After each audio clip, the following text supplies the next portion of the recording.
میں ٹیکسی میں بیٹھا ہوا تھا، مکہ مکرمہ کی بات ہے، باہر کہیں جا رہے تھے. جو بیٹھا ہوا آدمی تھا، میں تو نارمل لباس میں، اکثر سادے لباس میں، تو انہوں نے پوچھا چلاتے چلاتے، کہا کہ بھائی صاحب آپ کی شکل مفتی سلمان اظہری سے ملتی جلتی ہے. میں نے کہا کون ہے وہ؟ انہوں نے کہا نہیں جانتے ہو آپ کہاں سے ہو؟ ہندوستان سے ہو؟ نہیں جانتے ہو آپ؟ میں نے کہا نہیں، بتاؤ تو کون ہے. پھر وہ بتانے لگا، ایسے ہیں ویسے ہیں، بڑے ہیں، عالم ہیں، وہ ہیں، تعریف. میں نے کہا بھائی وہ تو بھڑکاؤ مولانا تو نہیں آپ بول رہے ہو، ان کی بات کر رہے ہو؟ وہ غصے میں آ گیا، تل ملایا، کہا توبہ کرو نہیں تو ٹیکسی سے اتر جاؤ. میں نے کہا بات کیا ہے؟ کہا کہ کیوں ایک عالم کی تم توہین کرتے ہو، آپ کیوں ایسا بولتے ہو ان کو؟ میں نے کہا وہی نا جو جیل گئے تھے ابھی. انہوں نے کہا ہاں گئے تو تھے. تو کہا پھر اسی لیے میں ڈرتا ہوں ایسے مولانا لوگوں سے. میں نے کہا میں ڈرتا ہوں ایسے لوگوں. تو بیچارہ ٹیکسی سائیڈ میں لگا دیا اور کہا تم اتر جاؤ بھائی. میں ایسے آدمی کو نہیں بٹھاتا، میں نہیں بٹھاتا، آپ ادھر جاؤ، آپ توہین کرتے ہو علماء کی. میں نے کہا چلو معاف کرو، یہ ٹاپک چھوڑ دو، دوسری بات کرو.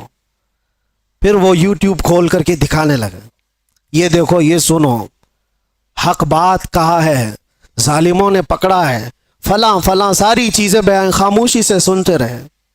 میں یہ بات کیوں کہہ رہا ہوں آپ کو؟ کوئی لطیفہ نہیں ہے، مجھے ریئلائز ہوا، احساس ہوا. بعد میں اترنے سے پہلے اس نے کہا کہ بھائی ایک بات میں آپ کو بتاتا ہوں، یہ مولانا کی تقریر میں سنتا ہوں، میں ہوں اہل حدیث جماعت سے، لیکن یہ مولانا بریلوی مکتب فکر سے ہے، لیکن بات کرتا ہے محمد رسول اللہ کی. اور یہاں آ کر کے ہم کچھ نہیں دیکھتے، ہم تو اپنی جان بھی قربان کرتے. ہم اتر آئے، اس دن یہ احساس ہوا، اس نام پر اللہ نے اتنی طاقت رکھی ہے، ہر انسان نام محمد پر جمع ہوتا ہے، ہر مسلمان آ جاتا ہے. عزیزان گرامی وقار، وہ ایک نقطہ ایسا ہے ناموس رسالت کا، جہاں پر لوگوں کے جذبات ہیں، لوگوں کی عقیدتیں ہیں. مجھے آج اس ٹاپک پر بات نہیں کرنا ہے کہ کون کس مکتبہ فکر سے اور کیا تھا، لیکن ہم نے یہ محسوس کیا ہے دنیا کے چپے چپے اور کونے کونے سے اگر لوگوں کے دلوں میں ہمارے لیے کوئی جذبہ موجود ہے تو وہ ہماری زبان کا کمال نہیں، یہ نسبت مصطفیٰ کا کمال ہے، رسول کریم صلی اللہ تعالی علیہ وسلم کے قدموں کا کمال ہے. مدینے سے وہ نکلے تھے، صحراؤں میں رہنے والے، بادیہ نشین، چٹائیوں پر بیٹھنے والے اور پیون لگے کپڑے پہننے والے، پورا دن ایک کھجور کی گھٹلی پر صبر کرنے والے، پانی کے نام پر 2 دن تک قلت کا سامنا کرنے والے، اور جن کے گھروں میں ایک بار گوشت کا ایک ٹکڑا آ جائے تو پورے مدینے میں گھومتا تھا، پورے مدینے میں گھومتا تھا. یہ وہ جماعت ہے صحابہ کی. لیکن نکلے تھے تو قیصر و کسریٰ بھی کانپتے تھے، تھراتے تھے. جانتے ہو روم اس وقت کا پاورفل ملک تھا، دوسرا پاورفل ہے یہ قیصر جس کو کہتے. اس زمانے کی 2 سپر پاور طاقتیں قیصر و کسریٰ، یعنی پرشین ایمپائر اور رومن ایمپائر. روم کو فتح کرنے کے لیے جب آمنا سامنا ہوا تھا تو کس کا ہوا تھا؟ اللہ کے شیر سیف اللہ المسلول خالد بن ولید رضی اللہ تعالیٰ عنہ. اور ان کے سامنے جو صلیبی آئے تھے، جو دشمن آئے تھے، انہوں نے پکار کر کے کیا کہا تھا کہ یہ کون سے غلام آئے ہیں؟ یہ عرب والے لوگ آئے ہیں، یہ بدو لوگ آئے ہیں جو کھجور کھا کر رہتے ہیں. تانا مار رہے تھے، ان کے پاس 4 لاکھ کی فوج تھی. خالد بن ولید سے انہوں نے کیا کہا تھا کہ تمہارے پاس سبزی کاٹنے کی بھی تلواریں نہیں ہیں، تم جو لے کر کے آئے ہو. خالد بن ولید نے جواب میں صرف اتنا ہی کہا تھا، اے عیسائیو، تمہاری فوج جس طرح شراب کو پسند کرتی ہے، ہماری فوج شہادت کو پسند کرتی ہے. یہاں وہ جذبہ لے کر کے آئے ہیں، تلواریں نہ دیکھو، بھالے نہ دیکھو، نیزے نہ دیکھو، ایمان لے کر کے آئے ہیں، یقین لے کر کے آئے ہیں۔ عزیزان گرامی وقار، میں کل ملا کر کے ایک ہی بات کی طرف فوکس کرنا چاہتا ہوں، ان کے جو ہم غلام تھے، خلق کے پیشوا رہے، تم سچی غلامی میں آ جاؤ، تم امت مصطفیٰ ہو۔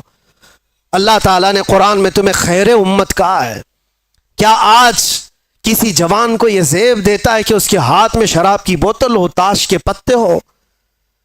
اس کی جوانی کیا اس کام کے لیے بنائی گئی ہے کہ وہ جوان لڑکیوں کی عزت کو تار تار کرتا رہے، صرف اپنی خواہشات کے لیے، اپنے نفسانی کا تکمیل کے لیے وہ عورتوں کے پیچھے رہے، لڑکیوں کے پیچھے بھاگتا رہے؟ نہیں نوجوان، تجھے اللہ تبارک و تعالیٰ نے محمد عربی کا شعر بنایا، ساری دنیا تیرے قدموں میں ہے، ساری طاقت اللہ تعالیٰ تیری طرف پھیر دے گا، شرط یہ ہے کہ تو حضور کی بات کر کے دیکھ۔ آج حیرت ہوتی ہے، میں تم میں سے ہی ایک آدمی ہوں، آپ میں سے ہی ایک آدمی ہوں، میرے سر پر کوئی پر نہیں لگے ہیں، اور نہ ہی میں آسمان سے اترا ہوا، نہ زمین سے نکلا ہوا، لیکن جس طرف جائے لوگ اپنی آنکھیں پلکیں بچھاتے ہیں، عزتوں کی مالائیں، ہزاروں کے بھیڑ میں آج جہاں جاتے ہیں، کبھی کبھار اپنے گریبان میں جھانک کر کے دیکھتا ہوں کون سی ایسی خصوصیت آ گئی جو لوگ دیکھنا چاہتے ہیں۔ 2 آنکھ 1 ناک، وہی ساری چیزیں تو ہے، کوئی اسپیشل چیز ہے، کوئی الگ چیز ہے؟ سب کچھ تو وہی ہے، لیکن یہ لوگوں کا ہجوم ہر طرف سے امڑ کر کے ایک آدمی کو دیکھنے کیوں آتا ہے؟ میرے عزیزوں، یہ بات سمجھنے میں آپ کو بھی اندازہ ہو جائے گا، یہ بات صرف انسان اور ایک آدمی کی نہیں ہوتی، محبتیں دلوں میں ڈالنا یہ انسان کے کمال کا کام نہیں ہے، یہ اللہ رب العزت کے فضل سے ہوتا ہے۔ وہ جب چاہتا ہے تو پورے انسانوں کا دل ایک طرف پھیر دیتا ہے، اور کس کے لیے پھیرتا ہے؟ وہ دیکھو، ان کے جو ہم غلام تھے، خلق کے پیشوا رہے۔ ہمیں آج یہ احساس ہے، آج لوگ جو پلکیں بچھاتے ہیں یا عزت کرتے ہیں تو وہ اس لیے نہیں کرتے کہ تمہارا لباس اچھا ہے، یا تم بڑے خاندان کے ہو، یا تم کسی سیاسی پارٹی کے نیتا ہو، 4 پیسے ہمارے لیے بھی کام کر جاؤ گے۔ نہیں، دور دراز بیٹھے ہوئے لوگ، میرے عزیزوں میں آپ کو کیا بتاؤں، امریکہ میں رہنے والے کئی ایسے خاندان ہیں جن کو میں جانتا ہوں، ہم یہاں اندر موجود ہیں، وہ 3 مہینے سے اللہ کی بارگاہ میں نظر کے روزے رکھ رہے تھے، وہ عورتیں بھی، وہ بوڑھی خواتین بھی، وہ بچے بھی، جن کو ہم نے کبھی دیکھا نہیں، کبھی ملاقات نہیں کیا، 7 سمندر پار بیٹھ کر کے ایک فقیر، ایک نبی پاک کے غلام کے لیے اگر کوئی دعائیں کرتا ہے اور اپنے دل میں محبت محسوس کرتا ہے تو یہ ڈالا کس نے اور کیوں ڈالا؟ یہ 2 پوائنٹ ہے۔ ڈالا ہے رب ذوالجلال نے، اور کیوں ڈالا؟ صرف اس لیے جب تک بکے نہ تھے تو کوئی پوچھتا نہ تھا، یا رسول اللہ تم نے خرید کر ہمیں انمول کر دیا۔ بات صرف اتنی ہے، ان کی بات کرو، ہر دل پہ ان کی بات کرو۔ حضور پاک صلی اللہ تعالی علیہ وسلم کی بات، آج میں ایک بات یہ بھی بتاؤں، عجیب بات ہے کہ میں آپ کو ایک تفریح قلب کے لیے بتا رہا ہوں، اکثر ایسا میرے ساتھ ہوتا رہتا ہے،